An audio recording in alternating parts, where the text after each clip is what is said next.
Hello everyone, I'm Vanish Signal. Before we get into tonight's footage, hit that like button, subscribe, and let me know in the comments where you're tuning in from. Story 1.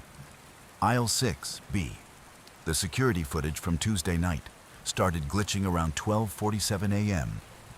That's when Aisle 6B, household cleaning supplies, went dark for exactly 7 minutes and 38 seconds. No other section. No power surge. The feed simply cut out, static crackled, and then returned as if nothing happened. Except the layout had changed. To anyone walking the store, it looked the same. Shelves stocked, lighting normal, no signs of tampering. But when the overnight manager, Marla, reviewed the footage, she noticed something strange. The bleach and paper towels had swapped sides. The camera angle hadn't moved. The shelves hadn't been restocked, but the entire aisle had flipped orientation. She called maintenance. They laughed it off. "Maybe you flipped the feed," one of them joked. But Marla knew better. She'd worked this store for 6 years. Aisle 6B had always been arranged the same way. It wasn't an accident. Something had changed while the cameras were blind. The following night, she left a small sign on the bottom shelf. Just a sticky note, folded so it would stay in place, reading, "This is aisle 6B. She checked the cameras the next morning. The note was still there, but the aisle was flipped again. And this time, the label on the shelf above it had changed. Not a new label. The plastic strip had warped, melted, and what was once a printed tag now looked handwritten in thick black marker. "This isn't your aisle." She pulled the overnight roster. No one reported entering 6B during the blackout. No customers, no stockers. No one scanned anything from that location for the entire shift. Marla printed stills and brought them to the general manager. He brushed it off. "We've got bigger issues," he said. "Inventory's short, and it's not just cleaning supplies. Frozen goods, pet food, canned milk, whole pallets gone." They called in corporate. IT pulled the video logs. But for that 7 minutes and 38 seconds, there was no data. Not just corruption, absence. The system didn't even register that the cameras had been there. Marla stayed late again the next night. This time, she watched in person. Marla stood at the end of aisle 6B, arms crossed tightly, the buzz of the overhead fluorescents echoing faintly above her. Her eyes scanned the rows of bleach bottles, glass cleaner, and scouring pads, as if they might rearrange themselves when she blinked. It was 12:43 a.m., 4 minutes before the blackout had started the night before. She had come prepared. Folding chair, flashlight with fresh batteries, and a thick spiral-bound notebook filled with timestamps, scribbled notes, and sketches of the floor layout. The dome camera above blinked its steady red light, unmoved, uncaring. 12:47 a.m. Still, nothing. No change in lighting, no hum. Just the stale, refrigerated air of a 24-hour chain store. Then the lights above flickered once, just enough to make her breath catch. A low-frequency hum followed, barely audible but vibrating through the soles of her shoes. It felt like a generator kicking on beneath the ground. Marla leaned forward slightly. The moment stretched. 12 seconds into the blackout, the atmosphere thickened. The temperature didn't change, but the sensation in the air did. The aisle felt subtly wrong, like the geometry of it had been altered. The rows seemed longer, more cavernous. The distance between the shelves widened imperceptibly, as if the store had been stretched thin. Marla stood slowly, flashlight ready, her notebook forgotten on the chair. She stepped forward. Her footsteps echoed oddly, off rhythm, delayed, like the sound was caught in a loop and bouncing off surfaces that shouldn't exist. She swept the flashlight along the shelves. The overhead sign labeled Cleaning Essentials shimmered, the letters wavering like a reflection on moving water. That's when she saw it. Cardboard box, unmarked, sitting squarely in the center of the aisle. It hadn't been there before. She was sure of it. Plain brown, sealed with clear packing tape. No SKU, no barcodes, nothing. It was the kind of box that didn't belong anywhere because it wasn't supposed to be seen. She crouched, heart pounding, inspecting it from a few feet away. One side had writing in black marker, crude but deliberate.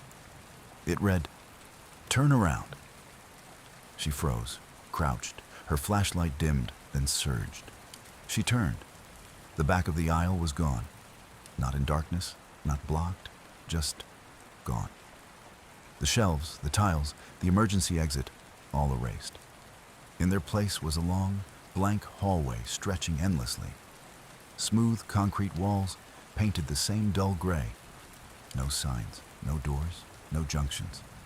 Just a corridor that pulsed with flickering light from a single bare bulb overhead. Marla stood and backed away toward where the box had been. She didn't look away from the hallway. Her instinct screamed not to. But when her heel touched empty tile, she glanced down. The box was gone. No tape residue, no dust disturbance, nothing. The red light from the dome camera blinked again.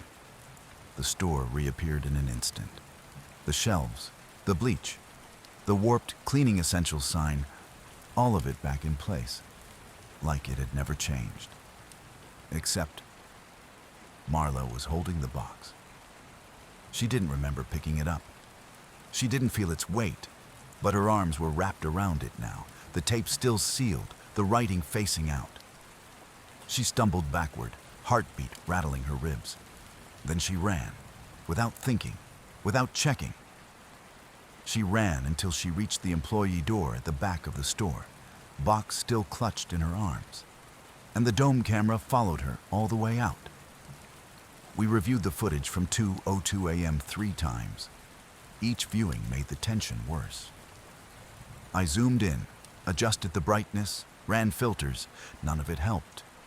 The figure on screen didn't get clearer. It just got more real. Despite the grainy footage, there was no mistaking it. Someone was standing in the dark at the far end of aisle 6B. Perfectly still. Back to the camera. No movement for a full 17 minutes. Just standing there, like it was waiting. When I showed it to Marcus, he flinched. "That's the exact minute I heard the pallet jack scrape," he said. "But I thought it was just me, like I imagined it." It wasn't. And now we knew it hadn't been the first time either. This wasn't isolated. It was routine. Marta from stock rotation confessed something weird too. Said she avoided that aisle at night now. Claimed she once caught sight of someone standing by the freezer door in the reflection off the metal shelving, someone who didn't cast a shadow. But when she turned to look, the aisle was empty. When she looked back at the reflection, it was gone, replaced by her own reflection, but it wasn't quite right. It lagged, like it was waiting to see what she would do first. We started compiling a list. Small things at first. A low scraping noise near closing. The distant clang of shelving shifting when no one was near it. Frozen goods mysteriously defrosted. Unplugged things that kept running. All of it circled back to one place. Aisle 6B. The cameras showed a silhouette in the same spot every night, between 2 a.m. and 2:17 a.m. Never earlier. Never later. Always still. Always back turned. Like it knew the limits of our vision. The manager, Dale, brushed it off. Said we were making stories out of boredom. When we showed him the footage, he barely blinked. Acted like there was nothing on the screen, like he couldn't or wouldn't see it. He even smiled, like it amused him. Then one night, right after closing, the feed from camera 16, focused directly on aisle 6B, went dark, not glitching, just dead for a few seconds. When it flickered back, we froze. Now there were two figures, one at the far end of the aisle, and another crouched low behind the third shelf. We scrubbed back, watched it again. Same result. No transition, no movement. Just sudden presence. Something new, something added. I didn't sleep after that. Marcus called in sick the next day. Marta quit entirely. But I stayed. I needed to know. The next night, I remained at the monitors past closing. Everyone gone. Lights off, aisles silent. At exactly 2:13 a.m., the screen for camera 16 didn't just glitch, it went completely black. Not distorted, not disconnected, office. Like someone flipped a switch. When it returned, it didn't resume playback. It showed one frame, just one. The feed froze, burned into the log like a still photo. It showed the aisle, same view, same angle.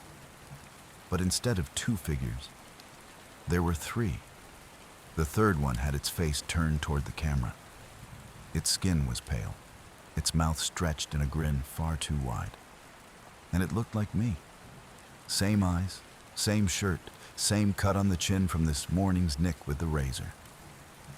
That's when I noticed my security badge was no longer on the desk, and my locker had been opened. But I hadn't moved. I hadn't touched anything. And I was the only one left in the building, or so I thought. The footage picks up at 2:17 a.m., aisle 6B, same fixed overhead camera. The timestamp glitches for the first 3 seconds, digits flicker, then hold steady. Everything appears normal. Row of detergent bottles, paper towels, a mop bucket left behind by overnight cleaning. Then, movement. Not a person, a shadow. But not cast from anything visible. It slinks across the left side of the frame, low to the ground, stretching unnaturally before snapping back like an elastic band. Then the lights flicker. Only for a moment. But when they return, something has changed. One of the shelves near the center of the aisle is empty. It was stocked earlier. Frame-by-frame review confirms 4 rows of bleach bottles, removed in the span of a single flicker. No noise, no blur. Just gone. Security dispatch flagged it at 2:18. Morales was sent to investigate. He keyed his radio as he approached the aisle. Checking anomaly in 6B, looks like stock miscount. He enters the frame 2:19 a.m., and something is wrong immediately. He stops midway down the aisle, turns his head left, then right, slowly. He lifts his flashlight, not on, just held like a talisman.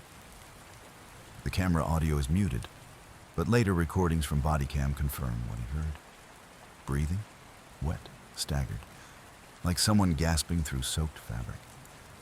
He walks further. Flashlight now on. The beam cuts down the aisle, revealing nothing. But Morales begins to speak, not into the radio, to something off camera, something not visible. His tone is cautious. You lost? A pause. You're not supposed to be back here. Another pause. Then, barely audible on the audio transcript, how did you get out?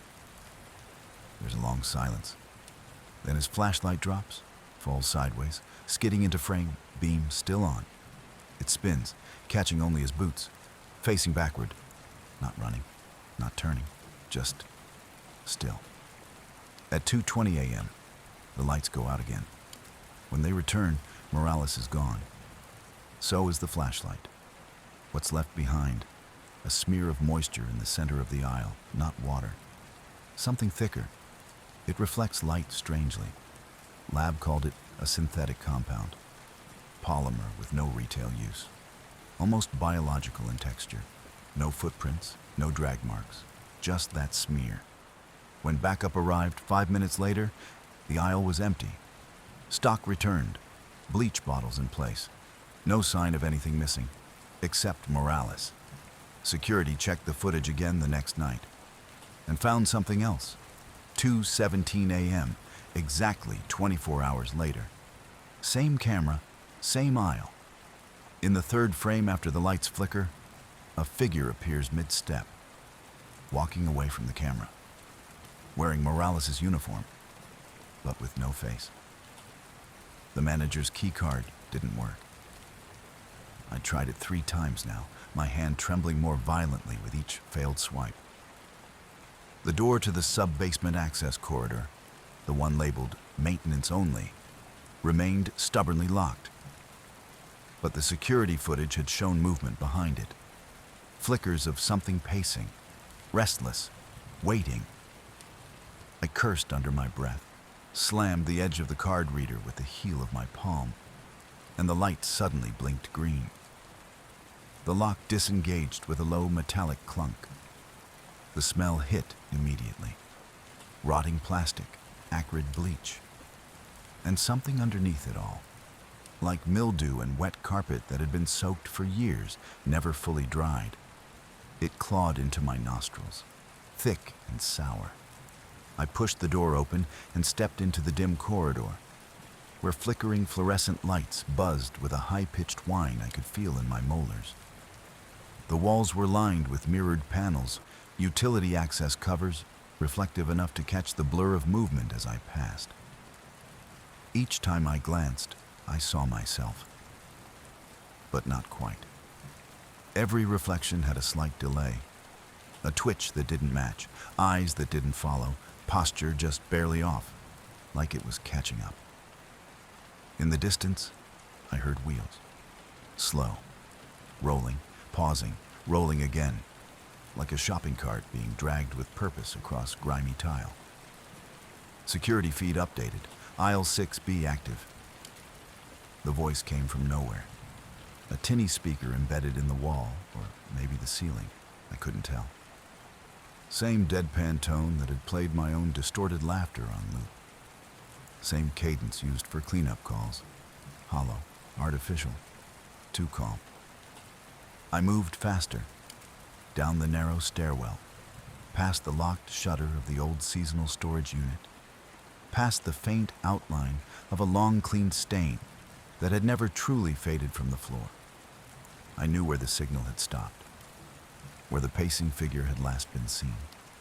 Room B6, beyond the refrigeration ducts. A room that officially didn't exist. But the door was wide open. Cold light flickered from within, uneven, blinking like a failing camera flash. The room was stripped bare, no crates, no shelves. Just rows of old CRT monitors stacked like relics on rusted carts, each one showing the same location. Aisle 6B, every angle, every camera. The aisle appeared empty. No motion, no sound. Until one screen shifted. The static cleared. I saw myself, standing in aisle 6B, back turned, motionless, like a mannequin. But on the monitor, my reflection turned. It looked directly at the camera, at me. It moved with precision, deliberate. Its eyes locked on mine through the screen, and then it raised a hand. It pointed. I looked up. There was a mirror mounted in the corner of the room. I hadn't noticed it. My breath hitched. In the reflection, I wasn't alone. It was standing behind me, not physically in the room, just in the mirror. Close, inches away, breathing audibly. Its mouth hung open, mid-sentence, like it had practiced the words 100 times, but never said them. Then the speaker clicked on again. Thank you for shopping with us. Every monitor blinked off at once. Darkness swallowed the room, and from behind me, so close I could hear the bearings turn, the wheels began to roll. Not away. Toward me. End of story, story 2. Prize check. The closing shift at Lyndale Market was never supposed to be exciting. Melissa had worked Register 6 for 3 years. The highlight of her week was usually checking expiration dates or dealing with the occasional irate customer. The most thrilling thing she'd ever witnessed was a teenager stuffing a candy bar into his jacket and making a break for it, Until last Thursday. It began at exactly 11:48 p.m., 12 minutes before closing. The store was a vacuum of silence. No customers. No noise, save for the buzzing fluorescence above and the mechanical hum of the refrigerator units in the back. Melissa leaned against the counter, scrolling absently through her phone notifications when a soft chime rang from the security system. Motion detected, aisle 9. She didn't flinch. Stalkers were usually making rounds around then. Still, something about the alert made her glance up at the black and white monitor perched near the ceiling. The feed from aisle 9 was grainy, juddering like it had signal interference. It flicked forward a second, then snapped back, then forward again, jagged and unnatural. On the third skip, something appeared. A man, just for a fraction of a second. Standing absolutely still, his body angled toward the shelf stacked with canned fruit. It was too fast to process. She froze, rewound the tape. Nothing. Played it again. There he was. This time, closer, almost dead center in the frame. Still immobile, still facing the shelf. Security to aisle 9, she said into the intercom. It was instinct. There was no actual security assigned that night. But the announcement gave her a thin sense of control. The feed jumped again. The man was now just inches from the camera, staring directly into the lens. But there was something wrong with his face. It wasn't blurred, just featureless.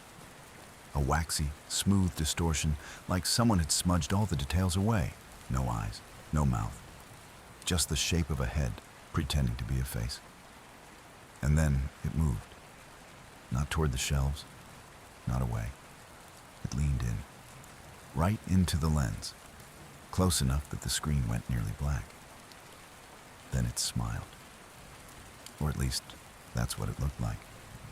A wide, wet curve that didn't fit the contours of the head. It stretched too far, hung too long. Melissa slapped the monitor off. She stood there, heart hammering.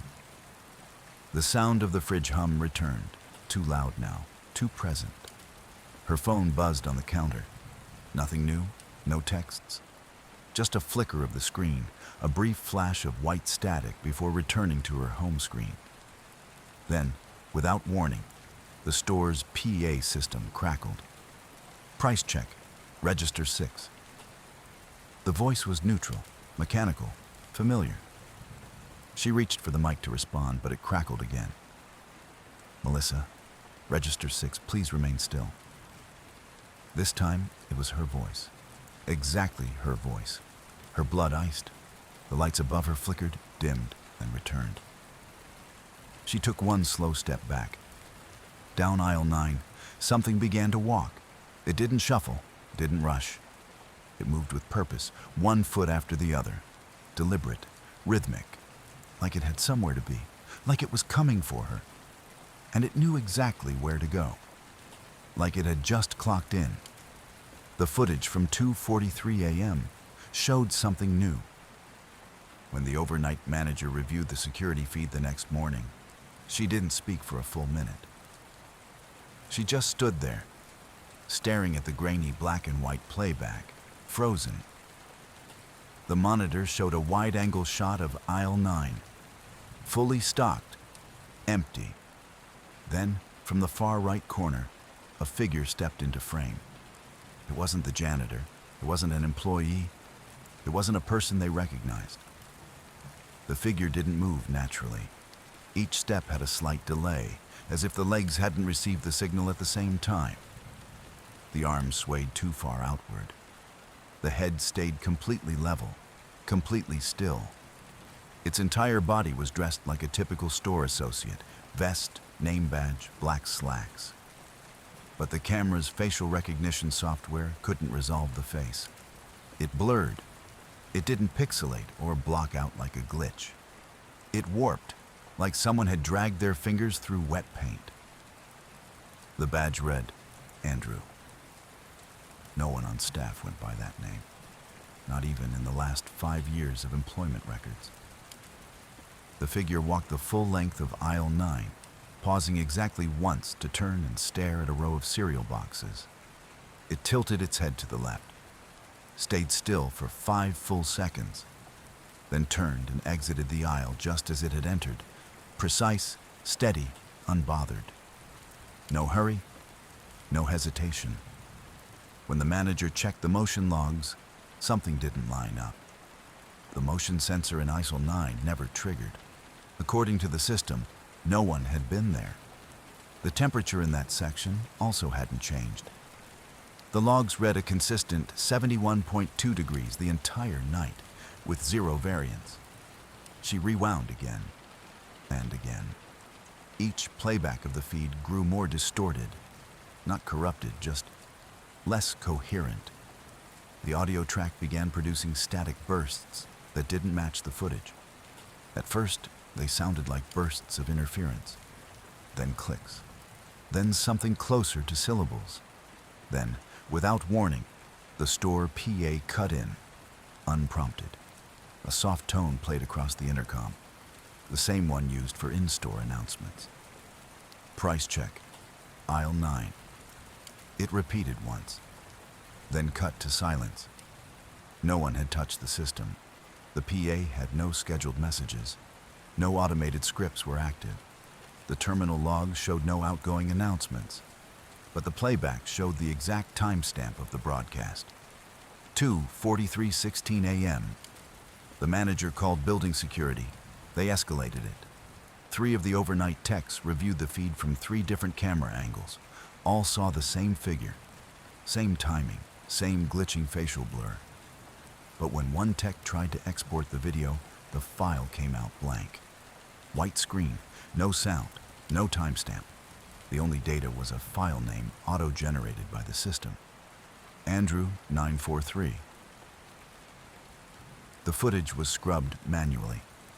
The manager went to delete it from the main drive, but it was already gone, not erased, replaced. In its place was a single still frame, overwritten across 3 separate folders. Aisle 9, timestamp 2:43:12 a.m. The figure standing mid-aisle, vest perfectly pressed, hands folded neatly, head turned directly toward the camera, smiling. The smile didn't match the body. It was too wide. The teeth too white, too perfect. Like a scan of a smile, pasted onto a mask. No one has seen the original footage since. But the still shows up every few nights, on random monitors, in different parts of the store, always at 2:43, always smiling. The footage from Register 4 stopped at exactly 2:16 a.m. Not glitched, stopped. Like someone had turned off the feed cleanly, mid-frame. Surveillance logs showed no error, no anomaly. But when the tech tried to recover the buffer data, he found something else entirely. A different clip. It wasn't from Register 4. It was from the break room, time-stamped 27 minutes later. Except no one had entered or exited the room, according to door sensors. The feed was static for the first few seconds. Then the lights flickered on, one by one, without any switch being thrown. A chair in the corner creaked, but the room was empty. Then the vending machine lit up. Nothing moved, no snack was dispensed. But the machine's screen, which usually displayed digital prices, now cycled through phrases. Not fast, not flickering. Just slow, deliberate words. You looked away. It's still ringing. Nothing leaves until it's counted. The words repeated, then changed. He's in the return slot. We checked the vending machine, found nothing. No loose wires, no altered firmware. But inside the return slot, tucked between the metal springs and the coin trap, was a folded receipt. No store name, no date. Just a single line item. One voided identity, $0, 0 cents. That night, I asked to review the customer-facing CCTV at the store entrance. Every shift change had shown normal in and out logs. But during the 2 a.m. to 3 a.m. window, the footage became layered. At 2:14, a man walks in wearing a gray hoodie and dark jeans, head down. No cart, just walks straight through the gates.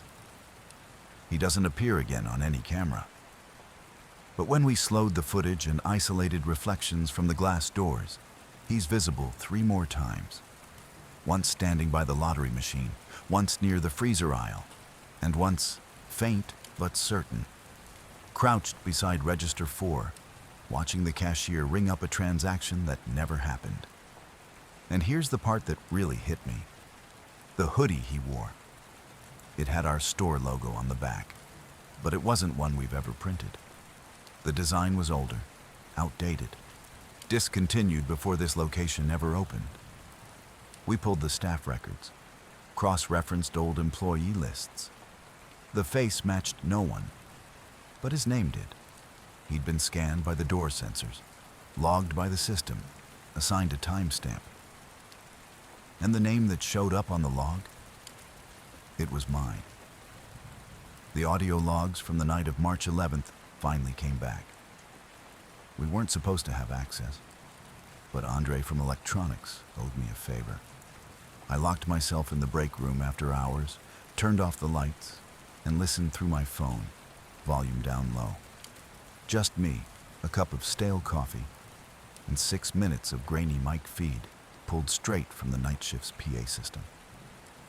The first few minutes were uneventful. Routine updates, the shuffle of boxes, someone coughing. Then at 2:47 a.m., something changed. A voice cut through. Not the manager, not security, not even one of ours. A new voice, slow, measured, female, but oddly flat, like the tone had been smoothed out by software. There was a brief buzz of static, and then it spoke 3 words, price check complete. A silence followed, long enough to make me think the recording had ended.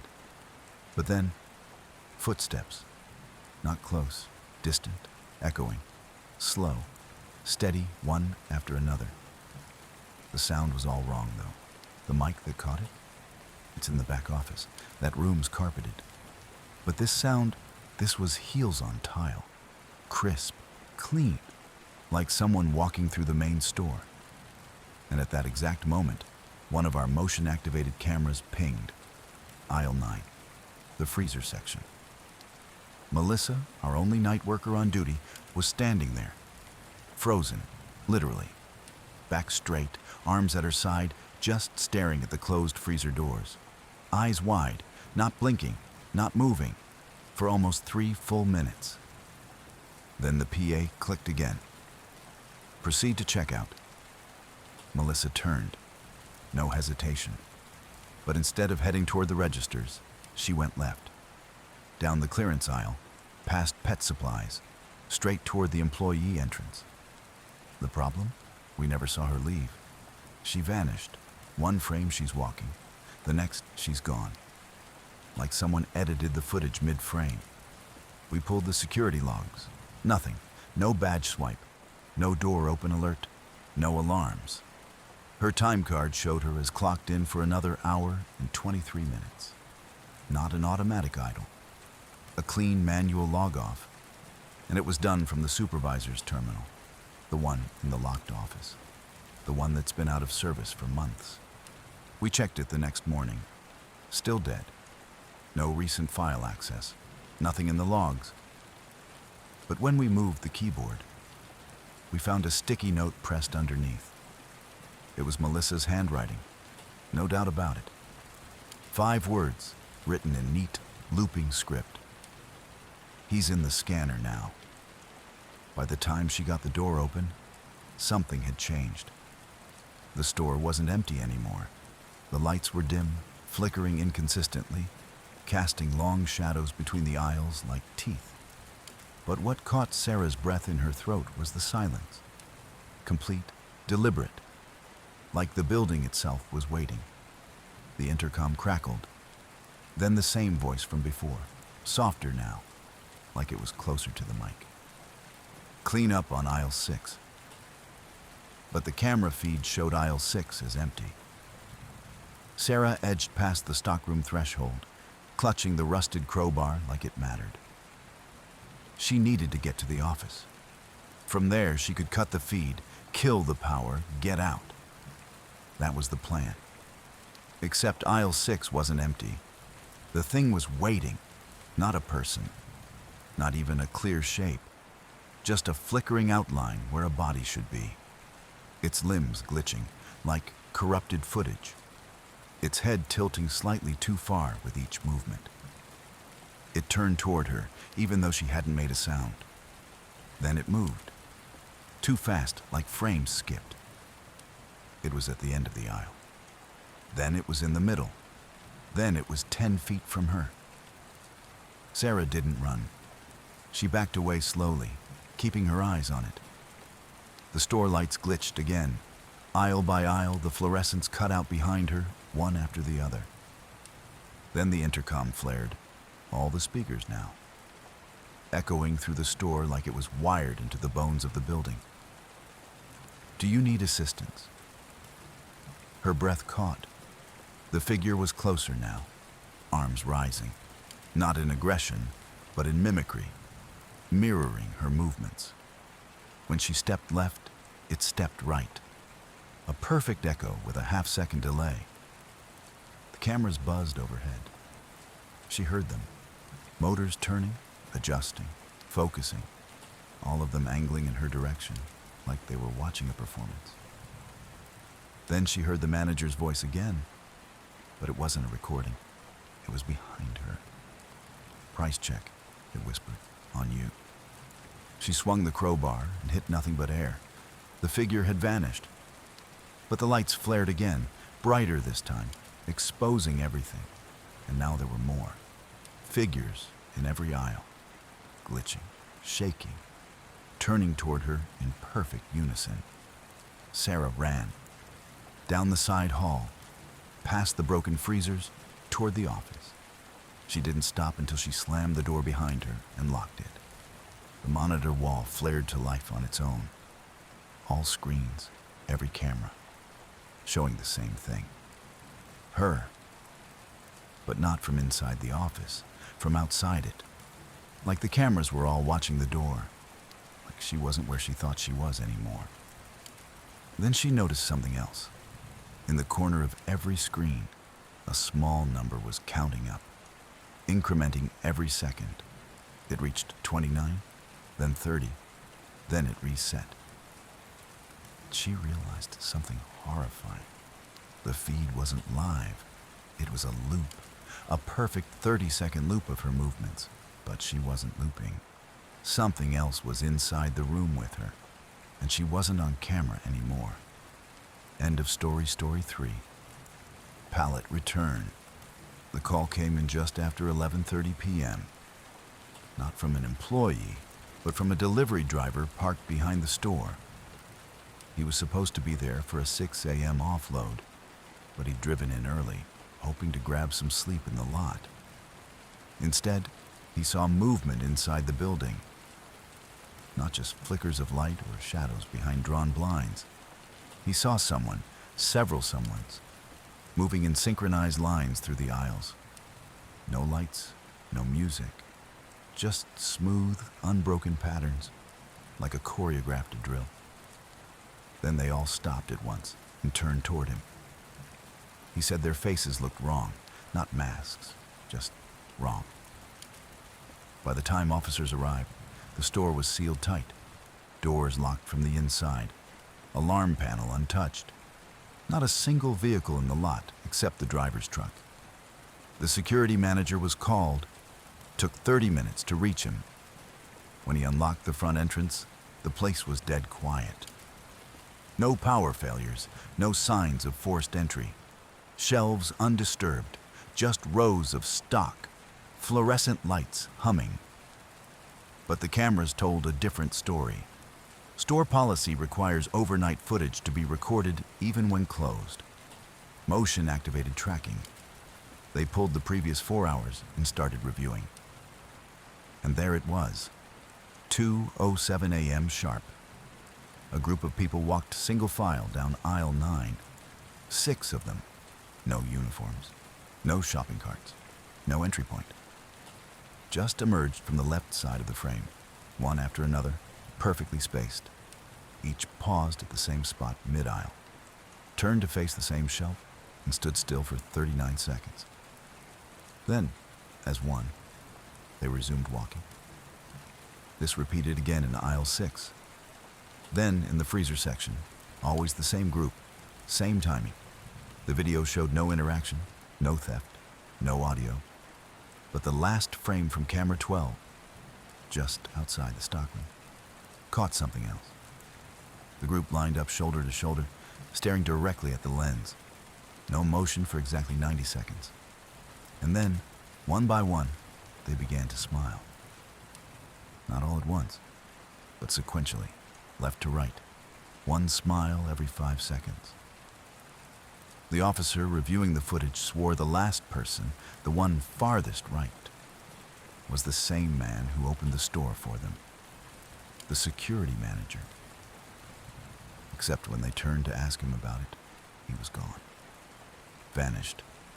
His car still in the lot, his keys on the front desk, but no sign of him in the store. Just a single pallet near the back wall, stacked with shrink-wrapped TVs that hadn't been there earlier that day. And a note taped to the front that read, "Returned to stock." No signature, no handwriting, just printed text, all caps.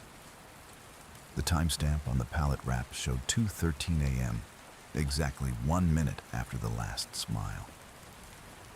We reviewed the footage at exactly 4:11 a.m., after the store manager flagged the internal surveillance system for what looked like a possible break-in. The camera in question, rear loading dock, camera 4, was showing something odd. There had been no tripped motion sensors, no forced alarms, nothing had pinged the security dashboard. But the footage was unmistakable. One of the storage pallets, numbered 0624, began moving, not rolling, not dragged by a rope or a tool. It was being pulled, and there was no one there. The movement was slow, subtle, barely a few inches every minute. But it kept going, inch by inch, like something was drawing it back into the store.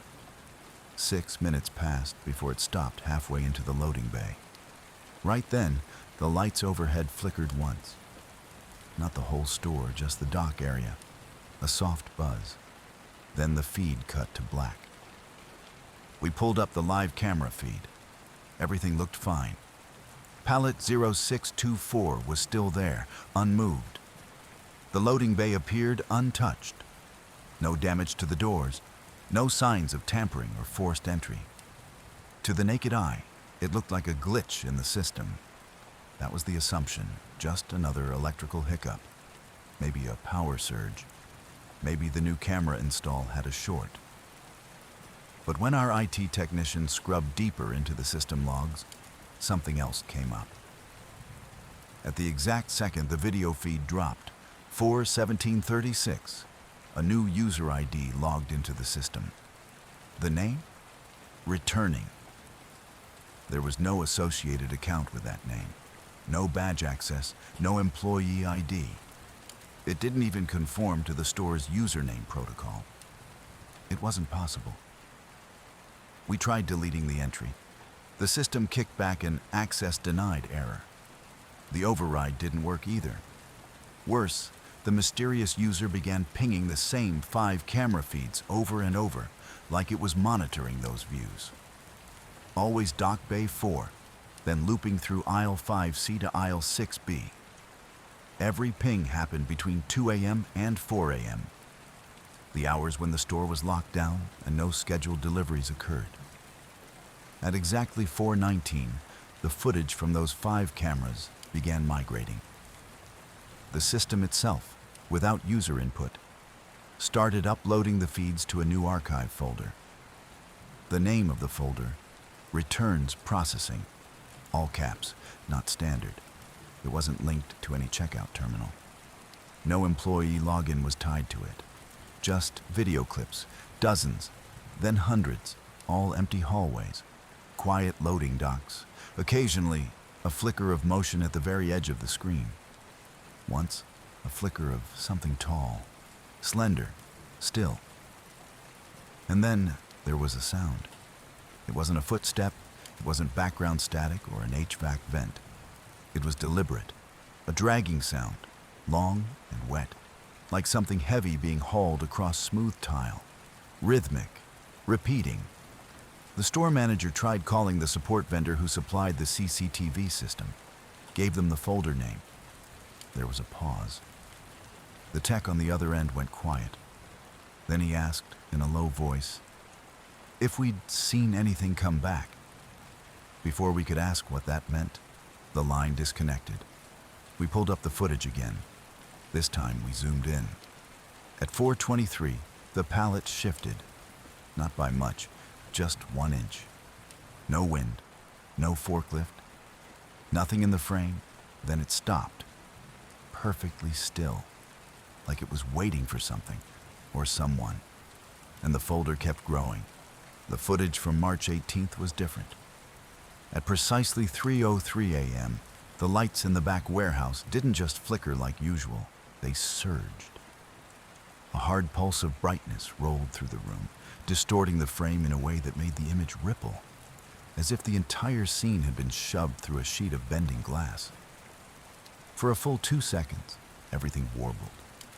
And then the pallet stacker, normally parked, locked, and powered down, shifted, not subtly.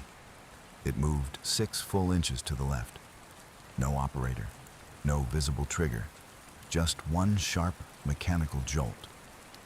The camera time code jumped forward 2 seconds in the middle of the movement, like something had force-edited the feed live, cutting out what happened in between.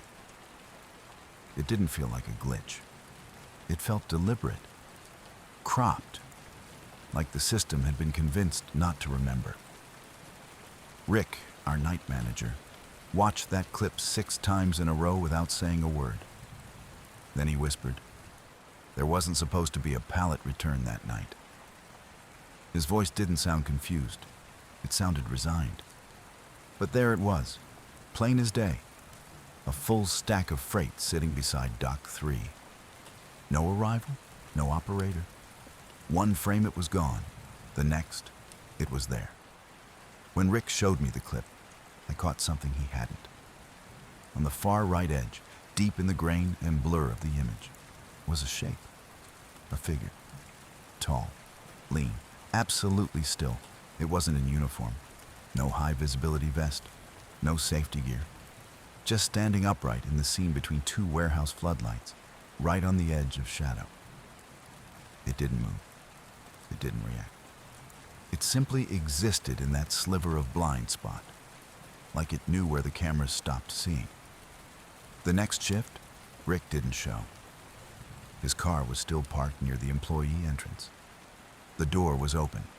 His keys lay on the driver's seat. No signs of struggle, no footprints leading away. Inside, the break room looked untouched, except for Rick's vest neatly folded on the table. His ID badge placed on top. His company tablet was propped upright, screen still on, displaying the dock footage from the night before. I hit play. The video ran smooth until 3:03 a.m. Again, the lights pulsed like a heartbeat. The screen froze. The playback stuttered. When it resumed, the pallet was gone. The dock was empty. No freight, no stacker.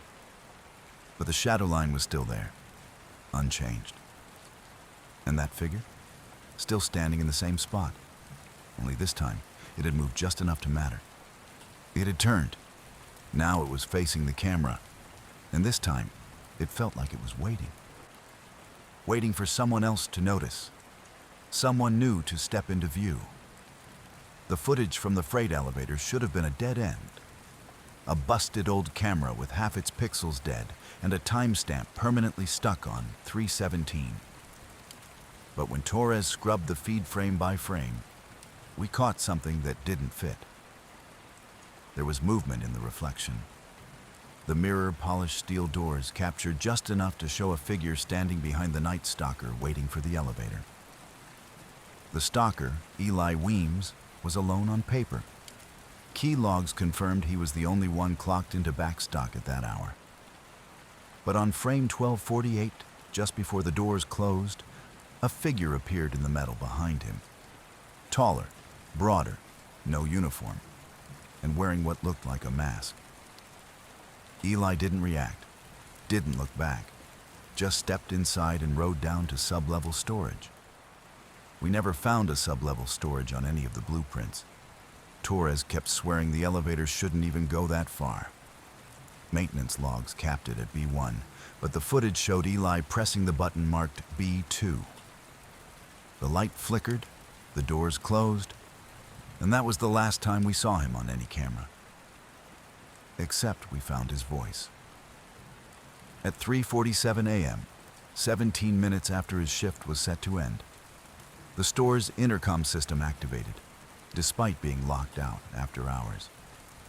A static burst, then a single sentence played across the entire speaker grid. "It's not storage, it's staging." The voice was hoarse, tired, but undeniably Eli's. We pulled every log. The audio wasn't listed in the announcement queue. No system override, just raw signal broadcast from nowhere. The IT lead traced the source to a junction panel behind the break room vending machines, a spot that shouldn't have had any access to the PA system. We popped the panel and found a single recorder. Manual, cassette. It was still warm. The tape inside was labeled with one word: practiced. Security requested a sweep of B2. Problem was, we couldn't get the elevator to go there again. No matter what we did, the panel skipped over that floor. We pried the panel open. The B2 button had been removed. Not broken, removed cleanly, like it had never been part of the system. Torres took it hard. He'd been close with Eli. Started working extra shifts, sleeping in the security office, reviewing old footage obsessively. Then one night, he called me in. He'd spliced together footage from 4 different dates. 4 nights where different employees took the elevator between 3:10 and 3:20. In every video, the reflection changed. Slight variations. An extra figure, a flicker of movement, a second face in the glass. But always the same pattern. Something behind them. Something that only appeared after hours. He zoomed in on one of the faces. It was Eli. But wrong. Too still. Too sharp. As if he were already part of the reflection, not the footage. A recorded version of a person who hadn't returned. Torres looked at me and said, "I think they're still using him." I didn't ask what he meant, not then. But the next night, at 3:17 a.m., the freight elevator moved on its own. Down. To a floor no longer on the plans. They said the store had closed for good in 2009. Inventory loss, structural issues, something vague on the books. But the cameras never went offline. Even when the lights were cut, power still reached the security room somehow. And the footage kept uploading to a ghost server no one claimed. A temp from records flagged it by accident. Hard drives labeled 2023 sitting in a crate marked Archive, Do Not Open. I reviewed the last week of footage. The timestamps were erratic, shifting by hours between frames. Some segments reversed, others looped. But one thing stayed constant. Someone was returning pallets. No forklifts, no staff. Just pallets sliding back into the warehouse dock like they were being pulled in by invisible hands. One by one. Sometimes stacked too high, then rearranged between frames. And sometimes, just sometimes, a figure would appear for a single second, blurred beyond recognition, crouched beside the stack like it was listening for something. We decided to visit the building. 3 of us, all authorized, all skeptical. We got the keys from property management. "Just get in," Confirm the leak, take a few pics, they said. It's condemned anyway. The main doors were chained, but the side loading bay opened like it had never been locked. Inside, the air was colder than it should have been. Our breath fogged in front of us. The store was pitch dark, but our flashlights cut through the aisles that still stood, shelves sagging under layers of dust. A single pallet sat in the center of the open floor, wrapped in film, perfectly aligned. Brand new merchandise, not dusty, not decayed. Current labels, items that hadn't existed until this year. We circled it. There were no footprints nearby, no wheel marks, but the pallet was warm to the touch. Sarah, our tech, checked her handheld scanner. There's movement, she said. Something's active. She walked around it, then paused, her eyes fixed on the floor behind the stack. She pointed. Another pallet was there. We had just walked past that spot. It wasn't there 30 seconds ago. I raised my flashlight. There was something printed on the wrap, a return slip, handwritten. For reprocessing, received damaged. We backed away. I radioed in to log the visit, but got nothing but static. Sarah said she felt watched. The third guy, Mills, said nothing. He was staring into the darkness behind the loading dock, where the metal doors hadn't moved, but the shadows had. A screech echoed behind us. One of the pallets had been dragged 5 feet to the left. We ran, straight through the front, breaking the glass. Alarms didn't trigger. Nothing followed. But later, when we reviewed Sarah's body cam footage, we saw something none of us remembered. United States. Returning the pallets, all 3 of us. Silent, moving in sync. Carrying product, stacking it, in complete silence. It wasn't from that night. The timestamp said 2:13 a.m., 3 days from now. End of story.